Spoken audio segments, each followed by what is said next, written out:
Well, thank you very much, Bob, for your very kind introduction. I appreciate that, and particularly I'm glad that you mentioned John Herford and the Herford Foundation, because John was a good friend to me, I know to many of us, and before his very untimely death, he was very active in the Foreign Policy Association and many other groups, and it was a true loss. And the fact that he has this foundation named after him and continuing his work is really a wonderful living testimony to a really terrific human being.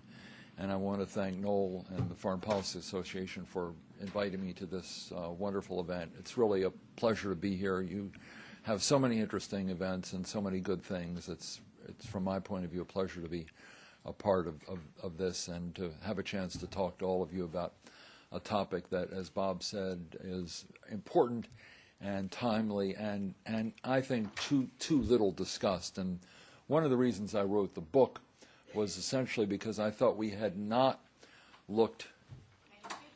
Oh, is it? Oh, I'll move it up. Sorry, thank you for reminding me. I'll lean into it a little bit. Is it better now? Okay, thank you. One of the reasons I wrote this book was to try to go back into American history and see how we'd paid for past wars. Given the fact that I thought this war was perhaps not financed as well as it could be or should be, I thought it might be useful to go back and see how we've done it in the past and see what we could learn from the past that might help us to do a better job with this war or in wars to come. And the title of the book, as Bob suggests, is by no means mine. It comes from Alexander Hamilton, as most good things about American financial history do. Hamilton was a genius and a visionary, and all of us who were involved in the financial world, Goldman Sachs or any other firm, any of us who are involved in business or finance, indeed the entire country owes an enormous debt to Hamilton, because he really was the creator of the American financial system. And but for him, we would not have as strong a financial system or as strong an economy as we do today. The title comes from the statement that Hamilton made in what was called his first report on public credit. And the reason he wrote this report was that during the Revolution, the government, had accumulated a huge amount of debt. Now, the government at that point was the Continental Congress, and it had borrowed a great deal of money to fund the revolution. And the states also had borrowed a lot of money because a lot of the revolution was fought with state militias or state paramilitary people, normal farmers, civilians who were supporting the revolution. And a substantial portion also was borrowed from Europeans, from the French and the Dutch. And Hamilton, at the end of the war, concluded that this new country, this loosely put together confederation of 13 states that in many cases didn't see themselves as part of the country. States were referred to at that point by individuals as their country, not the United States, but if you came from Virginia, that was considered your country. Maryland, that was your country. New York was your country. They didn't really think of the United States as a coherent unit. For many, many years, after the Declaration of Independence and after the Constitution. And Hamilton concluded that in order to appear to be serious to our own citizens and to the rest of the world, this country had to rapidly establish its creditworthiness. And therefore, it had to develop a plan for repaying the Revolutionary War debt, which he called the price of liberty. And that everyone had a role in helping to repay this. So you'd have to pay taxes. Taxes at that point were not income taxes. They were really tariffs, or what they call excise taxes, which we call sales taxes. So that this debt had to be repaid faithfully, it had to be repaid in a timely way, and it had to be repaid in gold. It was all contracted in gold. Hamilton said it had to be repaid in exactly the same medium in which it was contracted, which was gold. And this was controversial, particularly the federal government repaying state debts. That was particularly controversial, but Hamilton insisted that the creditworthiness of the United States depended on the government paying all these debts in a timely way. The second point was that this was important for national security reasons. And here's where the link that appears throughout the book begins to take place, and that is that financial soundness is critical to strong national security. And Hamilton argued that if there were to be another war, as was widely anticipated at the time, either with the French or with the British or maybe with the Spanish, whoever it was with, the government would have to borrow again, as it had during the Revolution, in order to finance the military and to buy equipment and buy weapons that were required and ammunition to fight the war. And unless the United States had established its creditworthiness by repaying the Revolutionary War debt, it would not be able to borrow in the event of another war, because if you haven't paid your first war debt, it's going to be very hard to borrow to pay for another war. You wouldn't be able to do it, particularly in Western Europe, where the creditworthiness of the United States had to be established. Most Europeans saw this as just a new, untried experiment. Many of them didn't think it would survive. So in order to demonstrate that you were a sound credit risk, you had to repay that old debt. And the interesting thing about it wasn't just Hamilton. As those of you who know American history know, Hamilton and Jefferson agreed on virtually nothing. They were bitter rivals. They were in Washington's cabinet, but they were bitter rivals. But on one item they did agree, and that was the importance of the creditworthiness of the United States for national security reasons. Jefferson had said earlier that if he had one amendment to put in the Constitution, it would be an amendment preventing the government from borrowing any money. Jefferson did not like debt. He thought that was a bad thing. He thought it pitted taxpayers against bondholders. It would be very divisive for a Republican, a new government. But on one issue, he and Hamilton agreed, and that was that the government had to be creditworthy, because he also anticipated there would be another war. Jefferson, thought it would be with Britain. Hamilton thought it would be with France. But nonetheless, they both agreed that unless the new government were able to borrow, it would lose, the country would lose, and would be taken over by one of the great powers, in part because you really couldn't raise taxes very much. Don't forget, the Revolution had been fought against British taxation, and therefore the new government, they both agreed, would find it very hard to raise taxes in the event of another war to the extent needed to pay for that war. So the ability to borrow abroad was central to establishing the creditworthiness of the country and to the national security of the country, borrowing in the event of another war. Well, this tradition of paying down wartime debt after a war was a critical element of American policy up until the 1960s. Every war that the United States fought, a certain amount of borrowing took place, and then the government, the Congress, and the President worked together to eliminate or reduce to the extent possible the wartime debt in as short a period of time as possible. After the War of 1812, a lot of borrowing took place, the debt was reduced. After the Civil War, there was a huge debt accumulation by the Union. What happened during the Civil War was the highest debt level the country had experienced prior to that was about $100 million. At the end of the Civil War, the debt of the Union was $1.3 billion. Now, that was a lot of money in those days, $1.3 billion. Virtually no one thought it could be repaid. This was considered so large, and many people said, well, we don't need to repay this. This was incurred in fighting a civil war. People will excuse the fact that we're not going to repay this debt. And America's leaders at the time, basically, Lincoln, of course, was dead just after just before the war ended. Many of the leaders of the time were quite adamant that this debt had to be repaid and cited the Alexander Hamilton example that, we're not going to be free from wars in the future. The Union has to demonstrate that it's credit worthy and repay this debt as soon as it possibly can. And to dispel all doubts, they did something which was remarkable. If you go to the 14th Amendment of the Constitution, it says something very interesting. It says the debts incurred by the Union in putting down this insurrection and rebellion shall not be questioned. This was ingrained in the 14th Amendment of the Constitution, lest there be any doubt at all in the Congress or among the creditors of the Union this would be repaid. This was put in the Constitution to give people the assurance that it would be repaid. And just for good measure, they did something else. They said that all debts incurred by the Confederacy would be illegal. So they made a sharp distinction between Confederate debt, which was called, but put in the Constitution as illegal. You couldn't, if you were owed money or you were a Confederate, you had lent money to the Confederacy, you had no redress in Washington to get your money back.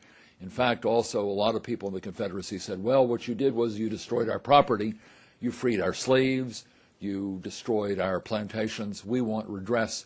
It was put in the Constitution that none of those debts would be repaid, no restitution for anyone in the South for any losses of what they called their property. It was very clear what the requirements of the Union were and what they were not. And this establishing or reestablishing the creditworthiness of the country after the Union was considered after the war was considered critical. Other things that occurred during the Civil War were almost equally remarkable. Before the Civil War, there was no income tax. The only taxes, as I mentioned, were excise taxes or sales taxes and tariffs. Once in a while, there was a direct tax on wealth like farms or property, but never an income tax. During the Civil War, an income tax was imposed. And I'll describe in a little while why that was the case. But it was a new innovation in the Civil War. Also, we had never had a national banking system before the Civil War. The banks were all state banks. During the Civil War, they established a national banking system because they wanted to pull the Union together to prevent fragmentation of the Union. There were a lot of parts of the Union that didn't want the war, that in fact were not particularly enthusiastic, including New York, where this was a hotbed of anti-Union sentiment in New York, believe it or not, for a variety of reasons, many of which were that merchants on Wall Street had lent a lot of money to Southerners, and they were particularly happy that the Southerners were not going to be able to pay it back and that the North was ultimately going to prevail over the South, as most people anticipated. So, and the last thing that was particularly innovative was we'd never had a paper currency before the Civil War. The greenback was established during the Civil War. It was called a greenback because they had a surplus of green ink, and that's what they used to print the currency. And the Confederate currency was called bluebacks because the South, they had a surplus of blue ink. That's how it came about, and we've used the greenback with green ink ever since up until recently, where it's changed a little bit. But the whole point is that during the Civil War, there was such an enormous need for money, borrowed money, taxed money, creation of currency, creation of a banking system to create money, in effect, that they resorted to all these very innovative measures. And the interesting thing about it is these people knew very little about finance. They were people who came from various parts of the country, mostly from very small towns. The Speaker of the House was from Indiana. Morrill, who was the chairman of the Tax Committee of the Ways and Means Committee, he was a store owner in Stafford, Vermont. These people came, they had almost no knowledge of finance. Chase, who was the Treasury Secretary at the time, was a well-known guy who was a lawyer. He was called the lawyer for fugitive slaves, a very strong abolitionist, knew very little about anything to do with finance. And yet the remarkable thing is these people put together a remarkably modern financial system that bears a very close resemblance to what we have today. We had an income tax for the first time. We had paper currency, national banking system, the Internal Revenue Service. We didn't have one before the Civil War. Civil War one was established. So it was a very modern system.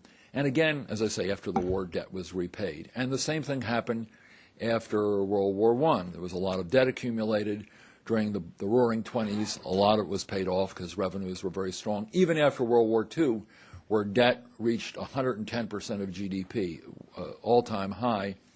After the war, within 5 years, it was cut down to 60%. And even during the Cold War, because Truman and Eisenhower were fiscal conservatives, there was an attempt to avoid an accumulation of debt during the war. During the beginning of the Cold War, there was some, but it wasn't a lot. They all understood this, and one of the points they all kept making was we owe it to our posterity not to saddle them with a large amount of debt. Washington, in his farewell address, made a very fundamental point. The thing we remember about his farewell address is no entangling alliances. But he said something else that we forget, and that is that the current generation, that was his generation, should not ungenerously, as Washington put it, throw the debt which we ourselves ought to bear onto the next generation. And this was quoted time and time again in the Congress and by future presidents, that we shouldn't throw the debt that we ourselves should bear on the next generation. And that was, even Eisenhower, as late as Eisenhower, he made these points about our posterity, future generations, not burdening them with a lot of debt. So the one theme that really goes throughout the financial history of this country up into the 1960s was if you incur debt during a war or any emergency, pay it down as quickly as you can. It's the honorable thing to do. It's good for national security, and it also is good in terms of making sure that you're not burdening the next generation. And that was one theme. It got lost in the 1960s, and it got really lost during the Vietnam War, and we really haven't quite captured that again. Very few politicians make those kinds of references today. The second element of wartime financial strategy had to do with sacrifice. This was a common theme up until very recently, that when the troops are fighting abroad, Americans at home should give up something, should give up either through higher taxes or through cuts in domestic programs, or in some wars rationing, in some wars price controls. There should be, while troops are sacrificing abroad, Americans should make some sacrifice at home. And the interesting thing is that this really was true. Abraham Lincoln would go around the country trying to sell war bonds. He said anyone of modest means should buy these war bonds to demonstrate two things. One, that you were supporting the Union troops who were fighting in the Confederacy, and the second thing was that you were binding yourself to the Union, that wartime financing was seen as a way of engaging people, engaging Americans on the home front in the war effort. There was something they could do. It was pulling them into the war effort, so they were part of the Union effort in supporting the troops and encouraging the country to come together behind the war effort. And this was true during World War I. It was even more so during World War I because World War I cost even more than the Civil War. And you had a very interesting character who was Treasury Secretary at that point, a guy named William Gibbs McAdoo. Now, for New Yorkers, William Gibbs McAdoo has a particularly unique role because he was the guy, his company was the company that established the path tunnels. They were called McAdoo's Tunnels. He was born in Tennessee, very poor family, very entrepreneurial lawyer, came to New York, hated Wall Street. He thought Wall Street was a lot of elite, fancy people, and he was a down-home guy from Tennessee. But he became very successful. He was a very well-known lawyer, and he started this company that built the paths. There had been no tunnels before, and his company did this. And he was a very innovative, entrepreneurial person. Wilson selected him because he was a Southerner. Wilson, we forget, was a Southerner. He was from Virginia, although he'd been governor of New Jersey. He was the first Southern president we'd had since the Civil War, since President Polk in 1846. So it was sort of the Southerners were coming back, very patriotic people, sort of pulling the South back into the Union. And McAdoo made a very interesting set of points. He said, paying for war is the equivalent of capitalizing patriotism. That was his slogan. And what did it mean? It meant war bond rallies. They had what they called Liberty Bonds. There were 7 Liberty Bond drives throughout the war. Every little town had a Liberty Bond drive. Small towns of a couple hundred people would have Liberty Bond drives, and they'd bring people together in the town square, and the mayor or in some cases, an entertainer would come and rally people to buy bonds for the war. And McAdoo made the point that if you're sending your fathers or your sons off to fight in the trenches of France, which was where most of the war was, you should at the same time support them by buying war bonds and, in some cases, paying your taxes. Most people didn't have to pay taxes, but some did. So there's a notion of engaging people that if your sons or fathers or husbands are out there fighting, you should be involved. And he would engage people in the war process to show the country was supporting them and to pull them in, to make them, as he put it, more war-minded. And this notion of sacrifice, this notion of engagement of the country behind the war effort, was considered a critical element of war financing. It wasn't just about raising money. Obviously, you needed a lot of money to fight a war. But it was also about giving people a sense that they were participating in the effort, that they were doing something. World War II, very much the same thing. World War II, you had Morgenthau from upstate New York, who was the Treasury Secretary. Of course, Roosevelt was from New York as well. They also had these bond drives, war bond drives. They were called Series E bonds, and they would do them for very small amounts. Obviously there were large bonds, $1,000 or $10,000 units, but there were also, if you were a school child, you could bring a nickel in to your class every week, and you get what was called a war stamp. And when you got 5 war stamps, you got a page, and when After a while, you could get $5 worth of war stamps, and you could get your very own bond. So again, it wasn't about raising money. This is a very small thing, but they wanted to engage everyone, children, adults. There was a payroll savings plan, so that which actually continues to exist today. So you could get your money deducted for your war bonds from your paycheck and accumulate bonds. So it was a way, in part, was a way of engaging people. It also was very useful in holding down inflation, since it skimmed off purchasing power. But it was really about engagement as well as about raising money. And Roosevelt, the interesting thing about it, there was no mincing of words that this was going to be a cheap war. There was no attempt to soft pedal the cost of the war, nor was there in World War I. Roosevelt goes before the Congress at his first State of the Union speech after Pearl Harbor and said, war costs money. And that means taxes and bonds and taxes. It means everyone has to give up something. It means you have to give up luxuries, you have to give up ordinary goods. This is what we need to do in order to pay for this war. And he said something else that was very powerful. He said, we don't just want to achieve a superiority in weaponry. We want a crushing superiority in weaponry. It wasn't an attempt to soft, well, maybe we can get by with this, maybe we can get by with that. That was not enough for Roosevelt. He wanted to make sure that the United States and its allies had, as he put it, this crushing superiority. Now, why did he do this? He understood, first of all, that the country was still, in many cases, very, very isolationist. Had it not been for Pearl Harbor, there's a chance we wouldn't even have engaged in this war. Pearl Harbor obviously plunged us into the war very rapidly. But it's useful to remind ourselves that 8 months prior to the attack on Pearl Harbor, there was a vote on the draft. It passed by one vote, 203 to 202. There were a lot of people at the time who said, we don't want a draft. If you get a draft, then Roosevelt surely is going to drag us into this war. Roosevelt was only able to get things like Lend-Lease and some of these other programs through with enormous difficulty, because a lot of people figured the more support you give to the Allies, the higher the probability we're going to get dragged into this war. And so people didn't want to pass a draft. And there were a number of people who felt, even after the war began, that there were a very high casualty rate. Americans would say, that's enough. We don't want this. We want to pull out. Now, this was certainly not the majority, but there were still people around. There were Lindbergh, America Firsters, a number of people. And Roosevelt was always worried. So he wanted to make sure there was a sufficient superiority in weaponry that it would hold down casualties, and that if we were superior in weaponry, we could provide weapons to our allies, and they could do a large share of the fighting, which again would hold down American casualties and therefore help to avoid this backlash of isolationism, which he feared. And that's really what he did. So he went to the American people and said, you got to pay for this. This is going to be a large amount of money. The bill is going to be high.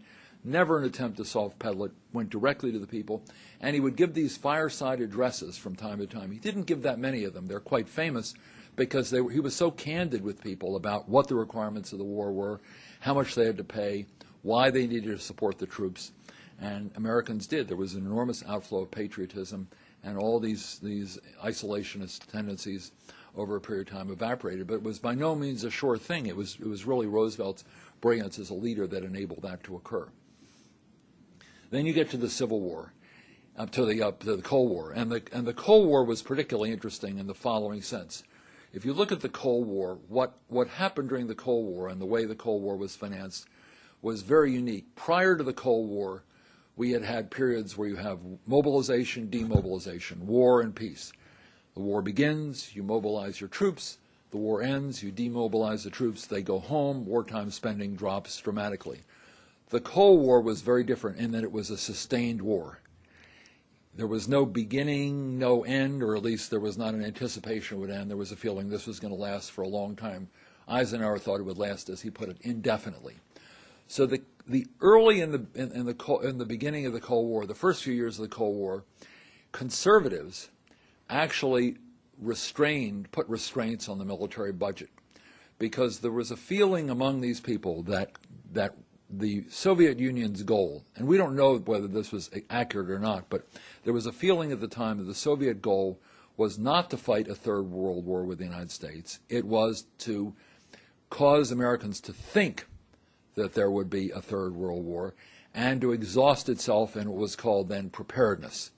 That is to say, the U.S. would spend so much money in trying to prepare for this Third World War that it would encounter a resistance among the American people, because the budget deficit would increase dramatically.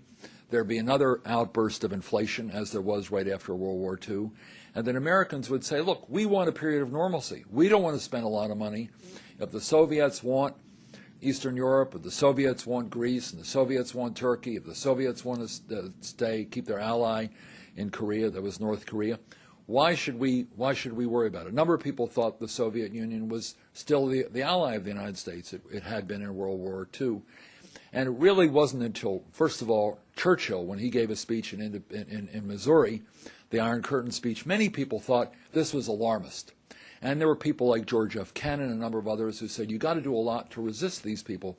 You got to contain Soviet power. Many Americans thought that was overly alarmist, and even if it wasn't, they didn't want to spend a lot of money doing it.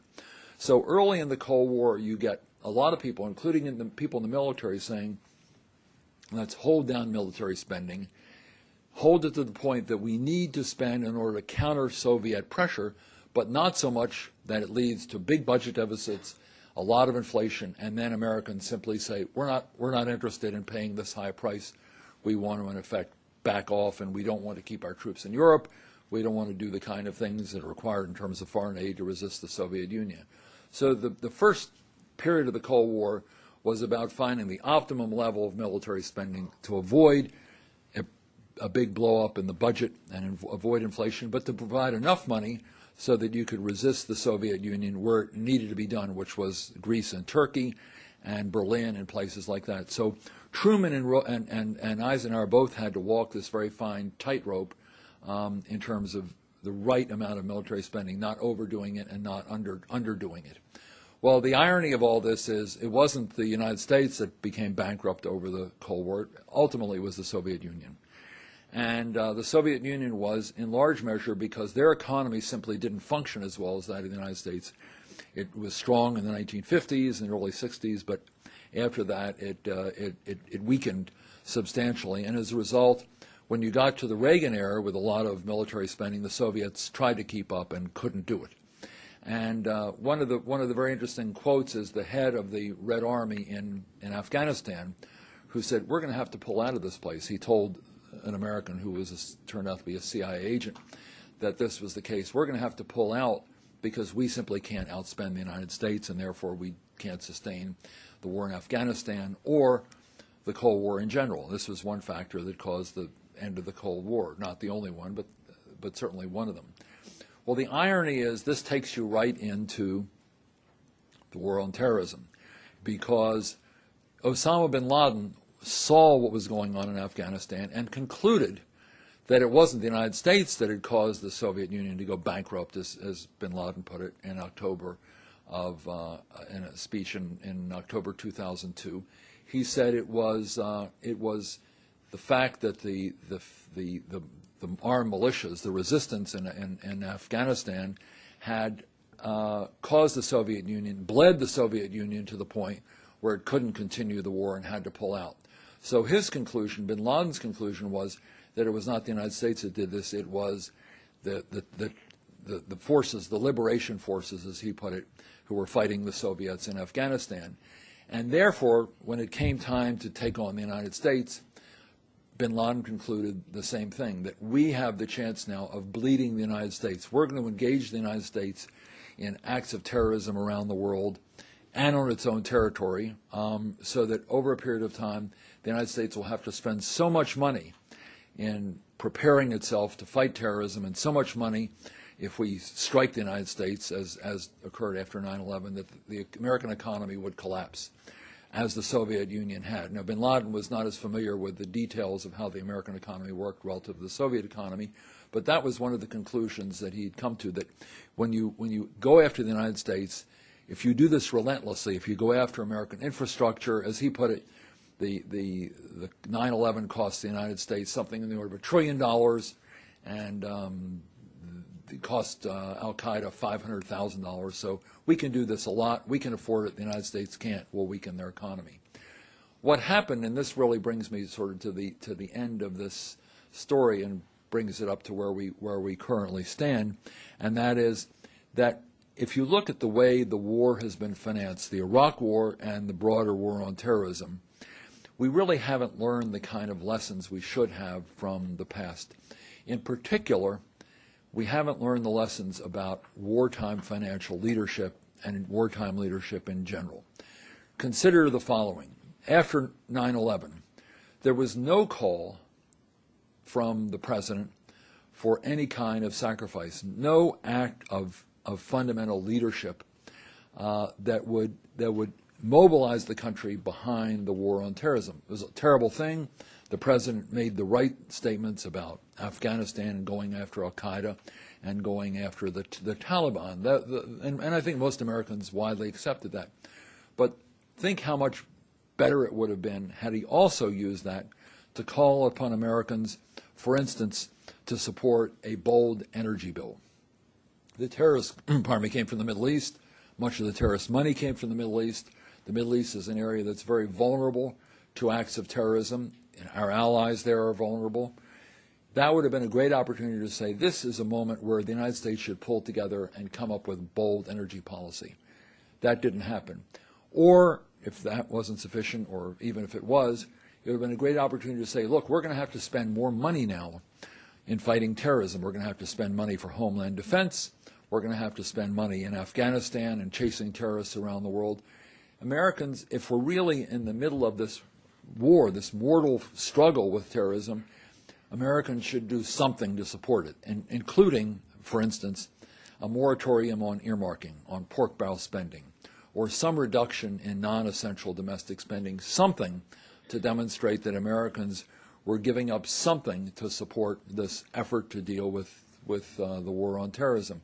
And the same thing in 2003 with the war in Iraq. The war in Iraq, lest we forget, initially was a very popular war.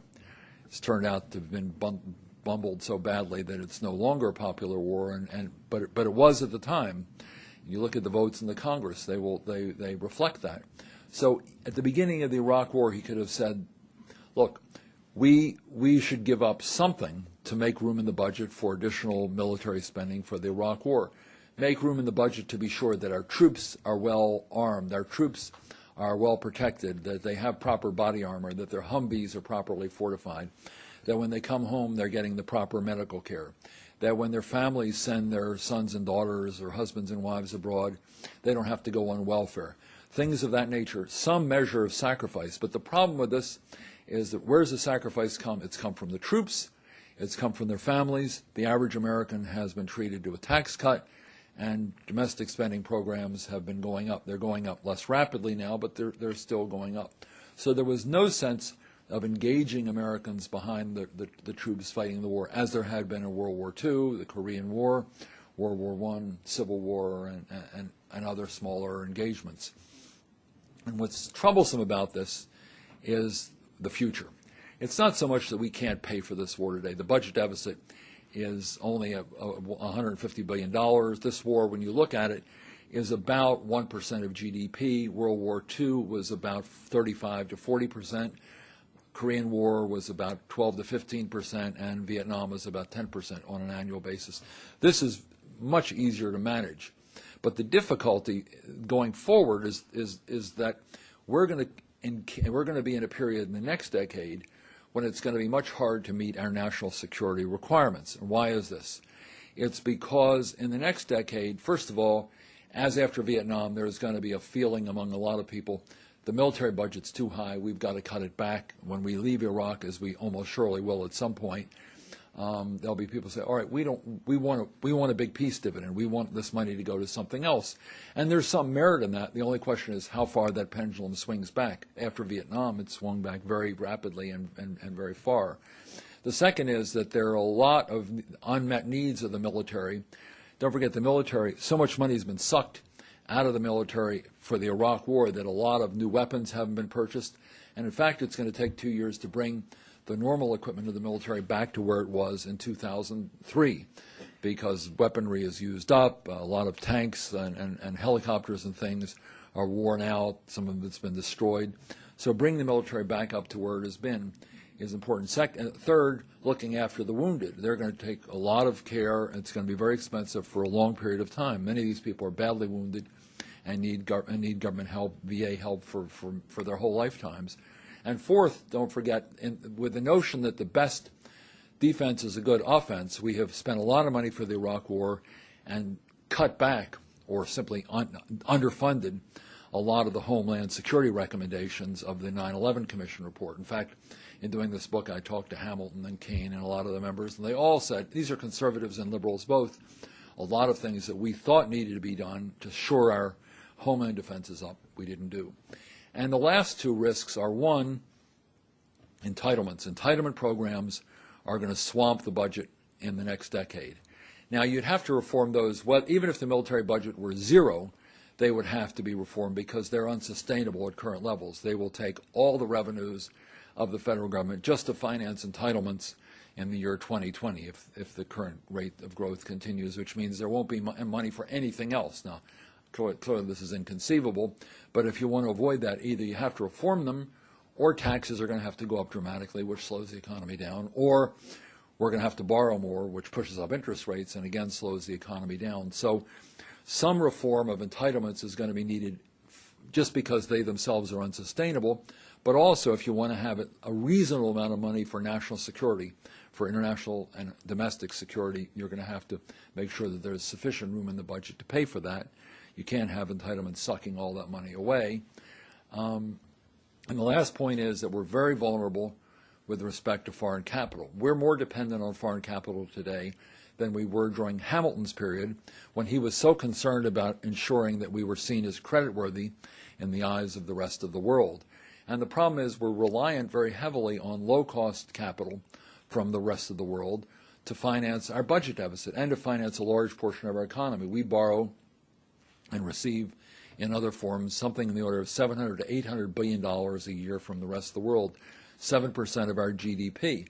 This is all fine as long as it continues to come here. But suppose there were to be another terrorist attack, and suppose that took place at a period of time when we had a budget deficit, a large budget deficit, we would be in a much weaker position to attract that foreign capital. People who are buying stock might say, well, your economy is weakened, there's a terrorist attack, it's going to cause the budget deficit to rise further. We're going to be much more circumspect about buying American stock. And borrowing money from the rest of the world, they'll say, well, maybe we'll lend you money, but we probably won't lend you in the large volumes that we're lending you the money today, and we want a higher risk premium. So as a result of that, you're going to have weakness in the stock market, a big rise in interest rates simply because the foreign capital won't be there to fuel our bond markets, and that will take an already weakened economy, weakened by a terrorist attack, and weaken it still further as a result of higher interest rates and a weakening of the financial markets. So the fact is that we're really looking into the next decade, and if you project out some of these trends, they could be under an adverse circumstance such as a terrorist attack, or not even that, even another disastrous hurricane or a pandemic.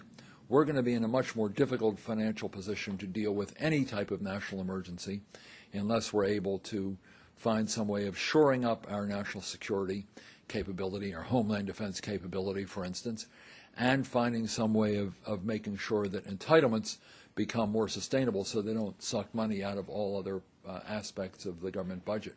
And I think that's going to be an enormous challenge for the next president. So on that note, having sort of taken you through a half-hour tour of the book, I'm very happy to answer questions, or if there are any dissenting opinions, I'm very happy to hear those as well. So please feel free. Yes, Bob, do you want to start? I was just going to say. Oh, thank you very much.